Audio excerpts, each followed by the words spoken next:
So let's bring in Petro Poroshenko then. Yet again, another bombardment in Kyiv, the city where you are suffering deeply, former President.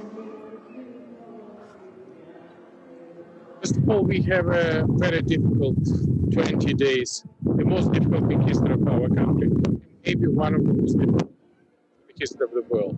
Only this night, 12 missiles, cruise missiles, was attacking civilian object in Kyiv, where we now.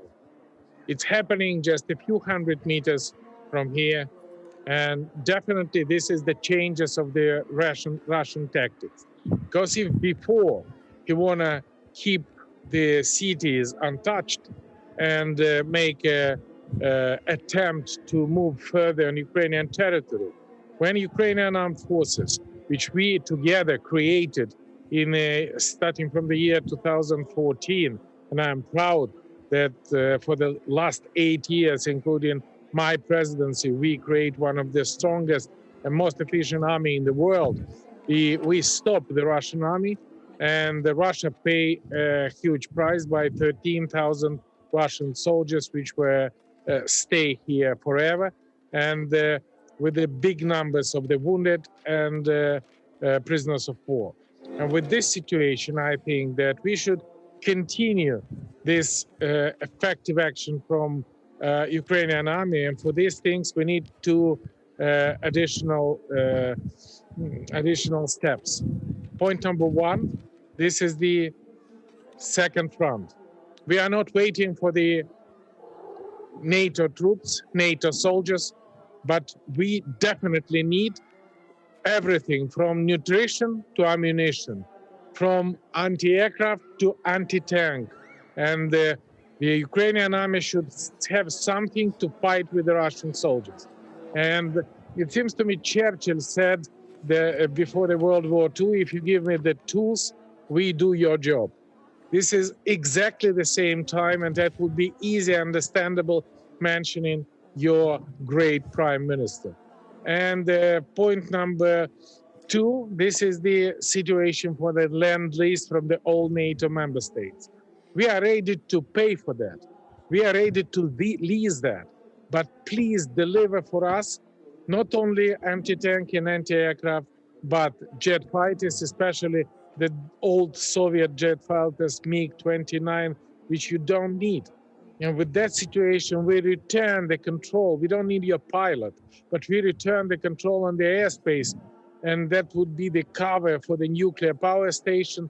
That would be the cover for civilian object. And that would be the cover for the Ukrainian troops which protect in Europe. Because you should understand, we fight not only for our soil. We fight for the democracy, for the freedom, and for the West. And Putin is making aggression not against Ukraine. He making aggression in every single nation of the NATO, of Europe, and the history of the free world is being forged here in Ukraine right now. And with this situation, definitely... Mr. Poroshenko, but we were at a funeral today of 4 very senior officers, Ukrainian officers, who were killed in the attack, as you know, on the airbase in Yavoriv on Sunday.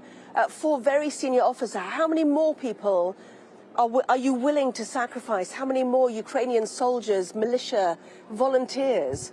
You know, will you keep fighting? Point number one, exactly on this Yavoriv Center for Security and Peacekeeping. I was with the leaders of United States, Great Britain, and this is the just true in my heart.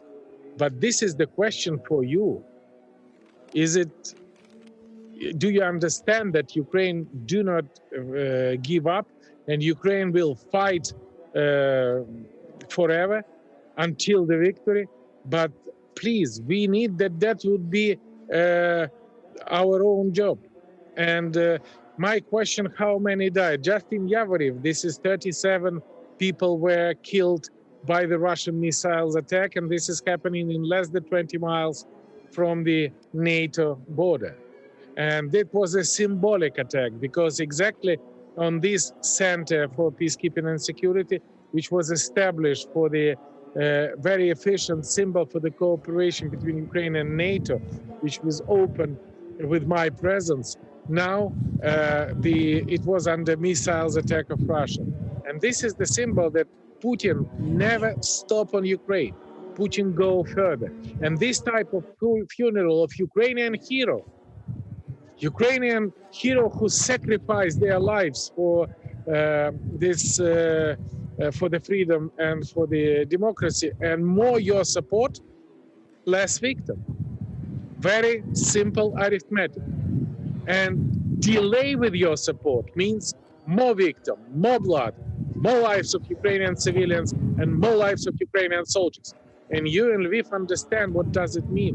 You in Lviv understand how we surprise the world by our unity.